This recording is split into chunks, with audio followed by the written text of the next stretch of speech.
I am Revan! Alright, my friends. Sorry. I had a couple problems with the buttons, and so my mask wasn't on when I actually started the stream, but we're here!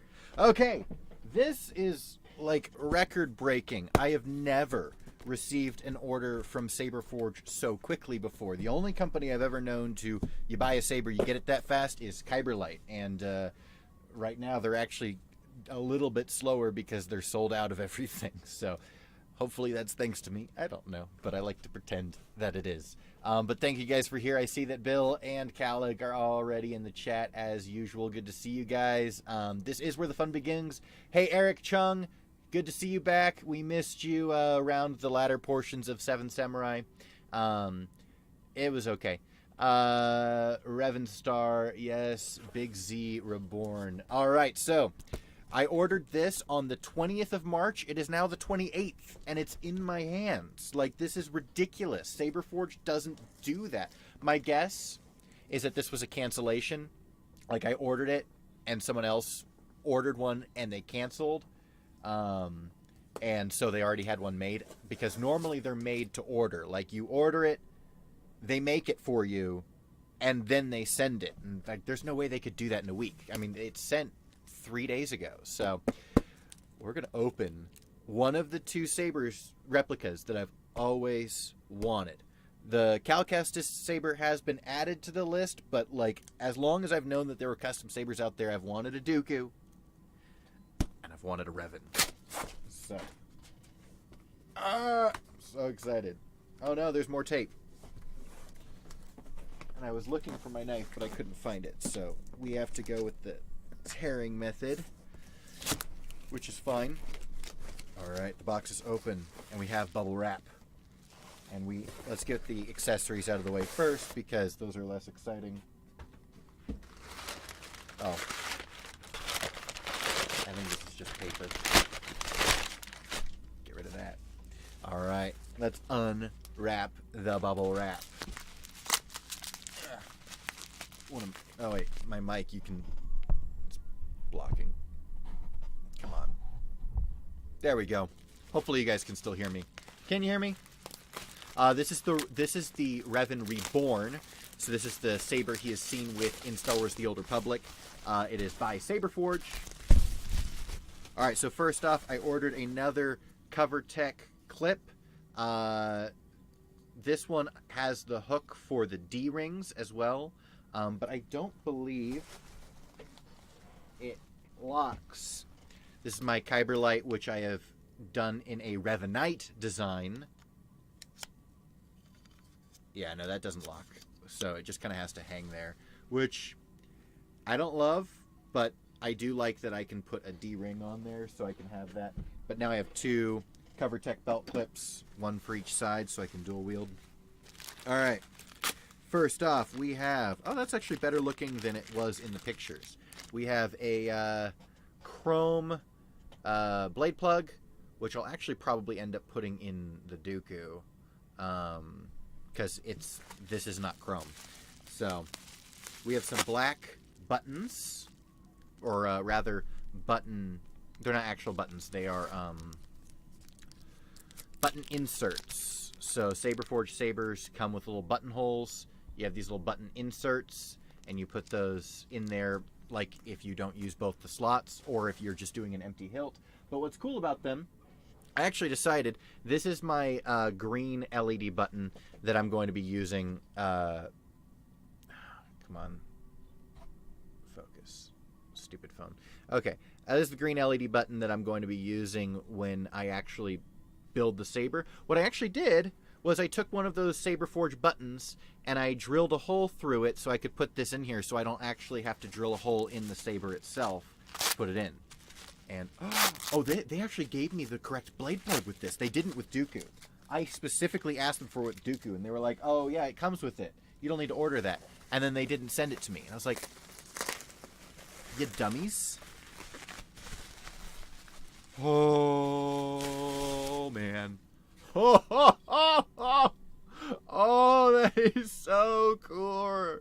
That is so gorgeous. I was going to say cool. I was going to say gorgeous. It ended up gore. That's weird. But, oh, man, this feels good, like right here. Up here, little tougher to grip, but oh man, like you can see that it has the blade plug. The spikes are great. Oh, and it has the pommel is black on the ribbing, which is new. Their old ones didn't used to be like that.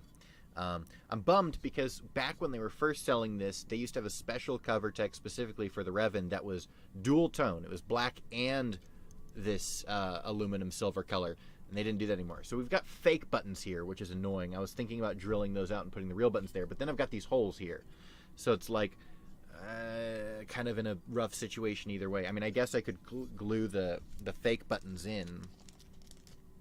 Let's see how that would look. Yeah, so it just look like that, which is okay. I mean, either way, I've got like 2 fake buttons on the saber. But yeah, I'll show you what it'll show you what it'll look like with the all right, let's take a look at chat real quick. Revanite Mark 1, or it's the Mark 2 because the Mark 2s are the gold and red ones. So this is like a Revanite Mark 2 saber. I mean, it actually looks surprisingly authentic to it. Obviously a little simpler. I always dug the D-ring, but it's really not common. Well, it's actually, I was just thinking about this last night. Like, it was seriously keeping me up. It's super common in the Imperial era. I don't know why, because the cover tech is better. Like, I can tell you right now the cover tech is better. Having worn sabers that are both, the cover tech is just way nicer. It's easier and whatever. And it doesn't like hit you on the leg. It doesn't accidentally fall off or be really difficult to take off when you're about to go into combat. So definitely prefer cover tech. But you know, everyone in the post-Imperial era, like I get it in the original trilogy because that was the technology that was there for the props. But everyone in that era, so Cal Kestis, Ezra, Kanan, even Luke's new saber, like they all have D-rings instead of cover tech, but whatever. Most of the prequel eras use cover tech, and even before that. All right. Okay, so this is, it'll have to get glued in, but this is what that green button will look like. So you can see compared to that, it'll have, oop, gotta line it up with the camera. And it has a little wing nut on, or not a wing nut, a little hex nut on it, which I will take off, but I'm gluing it. The glue has to set. I'm gluing it onto the fake button so that I can just put the button in there, and then I've got a little red button right there, so it'll be green and red, just like the real one. So I'm excited about that. Man, that is gorgeous. Okay, so the real question, though, is how much room do I have for the chassis? And it is barely. I don't know. I'm going to assume that I don't have that pommel room, because the pommel, oh, they shortened the pommel, which means more chassis room. So I'm going to have to shorten the chassis a little bit, because I was working on the chassis last night. This is not all of it, but this is some of the parts I was working on. So one of the things that I have to do, though, is I have to wait. I have to wait for a new crystal to show up in the mail, because when I ordered from Custom Saber Shop, I ordered all the parts to do this saber and the Sifo-Dyas. Now the Sifo-Dyas, I'm waiting for the 3D printed chassis to arrive, because there's a specific chassis for the Lost One.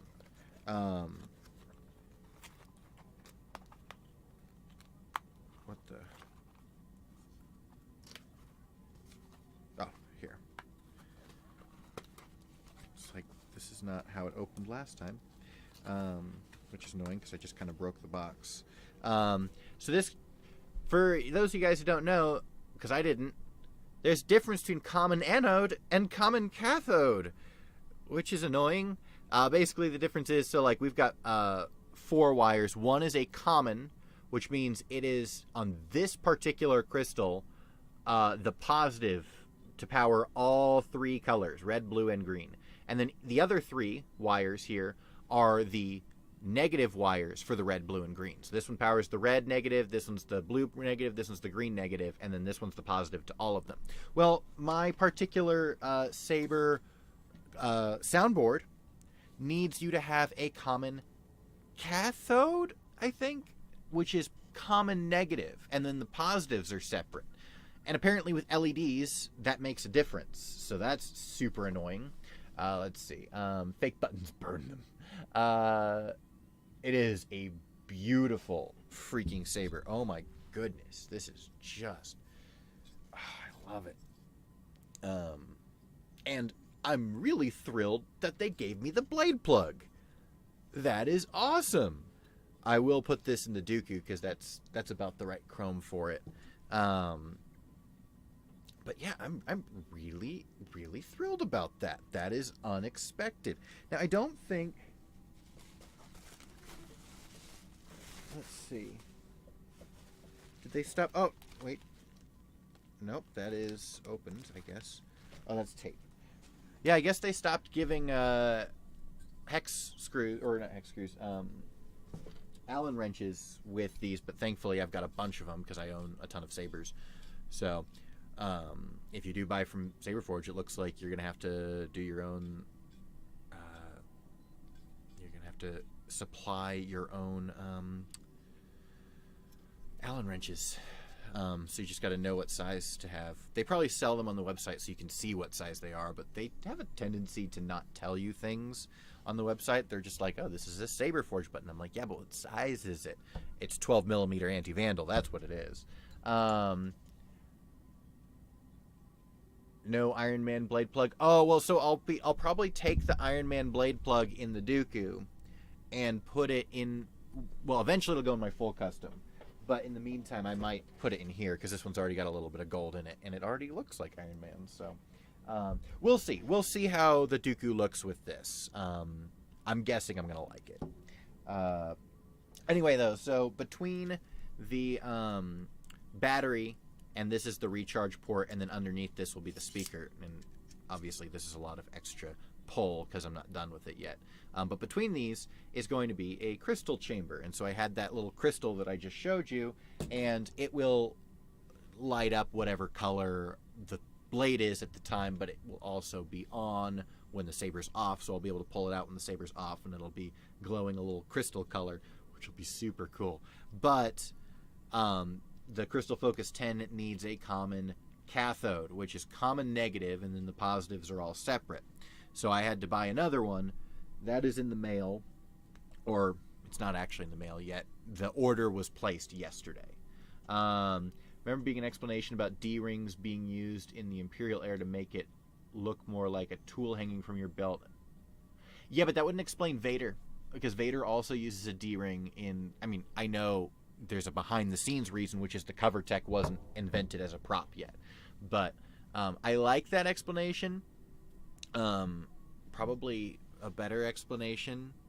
I don't know. I was seriously trying to think of one last night because it bothers me. Because, like I said, Vader kind of throws a lot of the explanations out the window because Vader used a D-ring. Let's see.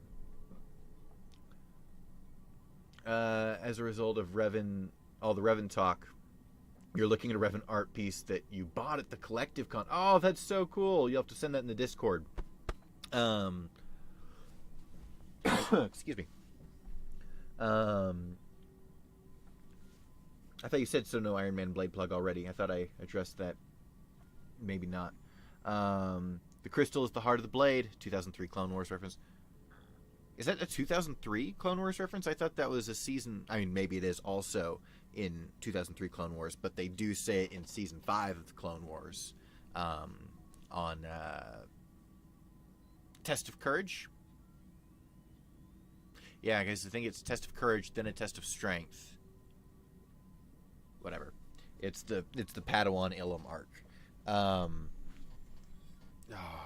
goodness. Look at the little... Camera's not really focusing. It's a good camera for recording, but I'm running it through a free program to get it to stream, so the ability of picking up stuff is not great. You got these like black lines that go on excuse me, got something in my throat, on the claws of the saber. Oh, which is just so great. I'm gonna see, did I have an Allen wrench over here? No. I'm going to grab one real quick. Hold on. So I've got some up here for sure.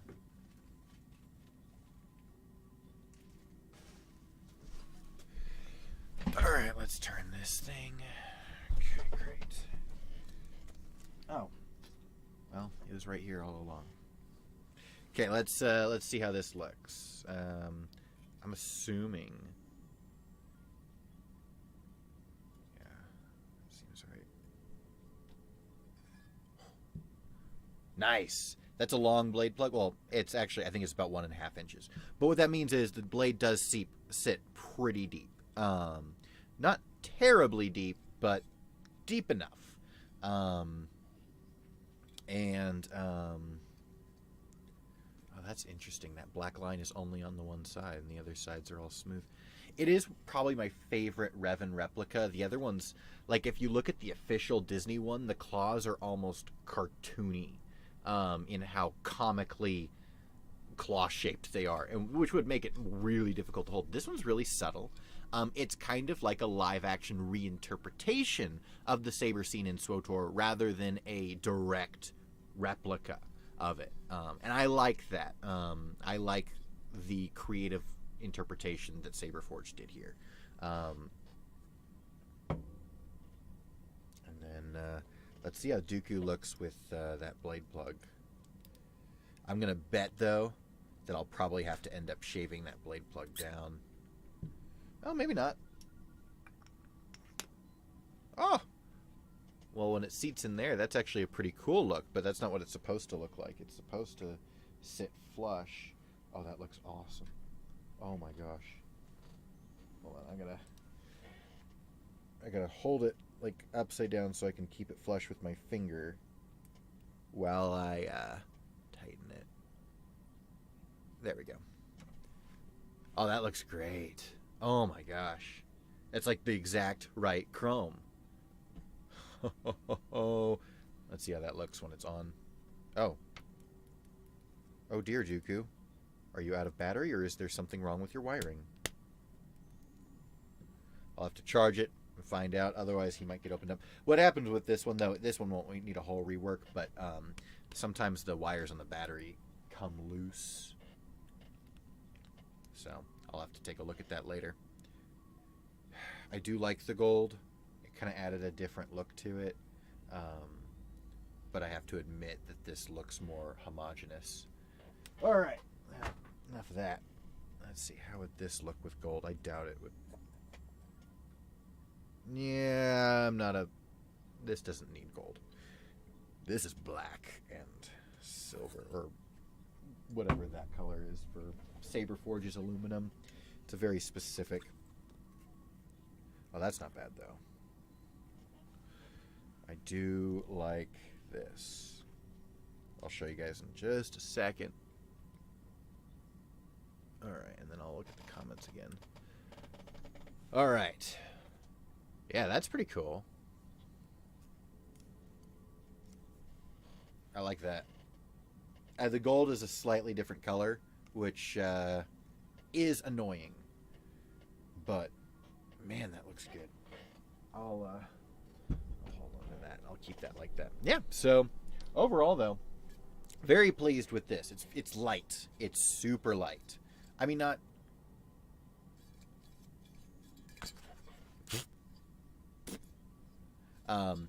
dreadfully light, but sometimes you get a saber in your hands, just like, whoa, that is weighty. That's heavy. And maybe it's just because I've been dealing with like weighty sabers for a while. Like, you know, my Qui-Gon was the heaviest one I had, and then the Dooku was way heavier than the Qui-Gon. And so this is actually probably average or standard. It's not actually light. I'm just used to heavy sabers, and I like heavy sabers. I don't like big sabers, but I like them heavy. So this one's probably going to have a lame center of balance. So I probably wouldn't use this for dueling for that reason. Even though I will be wiring it with a Tri-Cree LED instead of a NeoPixel, but I will be wiring my first NeoPixel in the Lost one, which is my Sifo-Dyas saber that you guys watched me unbox. once that chassis comes, I will start wiring that. I got a whole bunch of new soldering stuff to make the whole experience less annoying for me.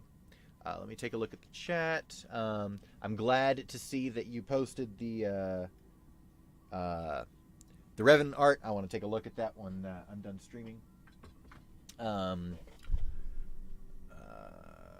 Palpatine made him use a D-ring so that it would smack against his human thigh, thus fueling his rage. I love that. I'm sorry. I love that. Oh my gosh. That is Big Z, said the Luminara, and voiced by the Kree Summoner. I loved the Youngling arc. They really grew on me. Oh, me too. Yeah, that was a great arc. Luminara says the lightsaber. Oh, mantra to bears. You know what? Sorry, I do remember that. That's right. I totally forgot about that scene. It's one of like the 3 scenes in the Clone Wars 2003 that has dialogue. Sees the oversized Mando helmet in the background. We don't talk about him. It's a piece of junk.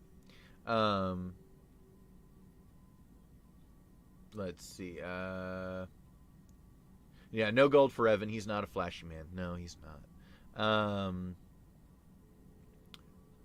Not like the gold cloak for Darth Knox. That just sounds so Palpatine. So he's just so pretty. It's amazing. Oh, petty. It's like, that didn't make sense. I want to wear robes made from solid gold. Lord Zash's first apprentice. And funnily enough, the voice actor for Katuni is the voice of Ty Lee in Avatar. Oh, that's cool. I didn't know that. Yeah, there are a few voice actors from Avatar, I've noticed. Not that I've really seen Avatar as much as I should have, but yeah. I think we're pretty much good to wrap it up though, because I need to make an actual video today. I have 2 more Kyberlight sponsorships that they want this month, so that means you guys get 2 more videos before April 1st, which is great for you. This is not sponsored by Kyberlight because this is a Saberforge, which they make great unique design, or not, well, composite designs. I don't know what you'd call this, as opposed to like modular designs that you can customize. But normally Saberforge, 8 months to get your order. I don't know what happened here. This is the only time I've ordered from Saberforge and got it within 2 weeks. This is the only time I've ordered from Saberforge and got it within 6 months. We'll put it that way. And I got it within 2 weeks. But yeah, Kyberlight, way better company to work with. And I love that, like, I get an itch for like holding a new saber, and so like if I get, if I want a different one hanging from my clip, the other solution is just to grab one and clip it there. But then sometimes I'm like, oh, I'm tired of all of these. I want something new. And I'm like, oh, I can just like, switch everything out, and all of a sudden I've got a brand new saber. And so that's actually how the Revanite one happened. I was just messing about, and I was like, I actually like this. It was kind of done like, I'd never used the red sleeve before because I thought it was silly. But I was like, got like an Iron Man vibe to it. Have you found any more evidence the alternate timeline theory? I have. I have not had time to make a full video of it. I'm trying to remember what the evidence is. I have it written in a doc somewhere. But yes, I found more evidence. There's a lot to suggest that is actually what's going on. Dooku lost Jedi Dooku voice actor, and SWOTOR's the Inquisitor voice actor, so Dooku wants to wear robes of solid gold. Yep. Now, Dooku Jedi Lost is a full cast. It's not like most audiobooks where it has a narrator. So I think, I'm trying to remember who played Ventress, but she was pretty, I think she's in SWOTOR as well, but I'm not 100% sure. If anything, she's maybe in Mass Effect. I don't know. I'd have to look again, but it was cool. Dooku should get a prequel series or a video game. Well, that's kind of what Jedi Lost is. It's a book, but it gives a really good glimpse at his life before the films. But anyway, guys, sadly, I won't be able to fully wire this until the crystal comes. But what I can do is I will start assembling the chassis, and then once the crystal comes, I'll finish up the crystal chamber. Kind of like what we did with the Dooku, where I wired it in one day and then assembled it a different day. So we'll probably end up doing something similar, except this time I can actually work with the body and be like, okay, how much room do I have to, how big does this chassis have to be? So that'll be pretty cool. So I'll probably do that soon if I can get, no, I can't get that video done tonight. Or I can, but it won't be done in time to stream. So it'll maybe be tomorrow night that I will start wiring the chassis. I'll wire the soundboard. I'll do some leads and things like that, and I'll probably put in the buttons in here, and then we'll finish it up as soon as the crystal shows up. But one last look at chat, because I am saying goodbye to you, my friends. By the time you get this, I'll have read through the chat, and so you can say your goodbyes now. Let's see. Dooku Jedi Lost. Ventress was good. I don't think it's 2008 Ventress voice actor. It's not. The both 2003 Ventress and 2008 Ventress are in SWTOR. Yes. And they're also the voice of the Handmaiden, I think, if I'm not mistaken. Wait, no. Visas. Someone in KOTOR 2 is definitely Ventress. And the Handmaiden, it played Padme in Clone Wars. But did Padme also play Ventress? That's what I'm not sure. I'm going to look it up. Asajj Ventress voice actor is all I'm going to type. And we'll get Nika Fuderman. Star Wars, the Clone Wars versus Star Wars Clone Wars. Well, which one's the 2003 one?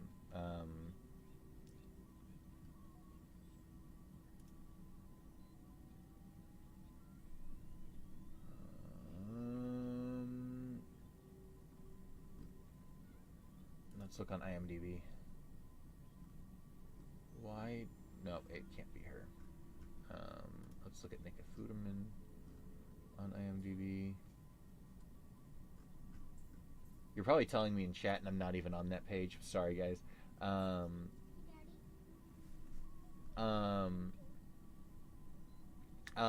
yeah. Okay, so it is Nika Fuderman.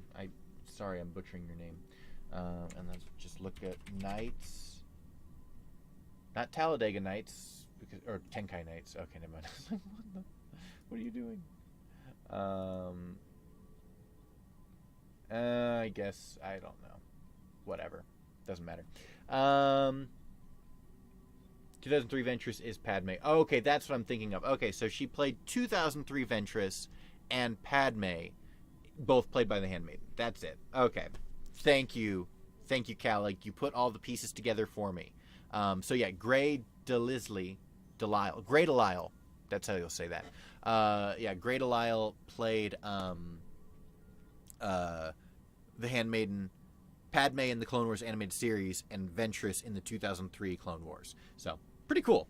Anyway, guys, I gotta get out of here because I need to make a video for you guys, which, if I can do it well, will be up tomorrow at 11 a.m. PST, as always.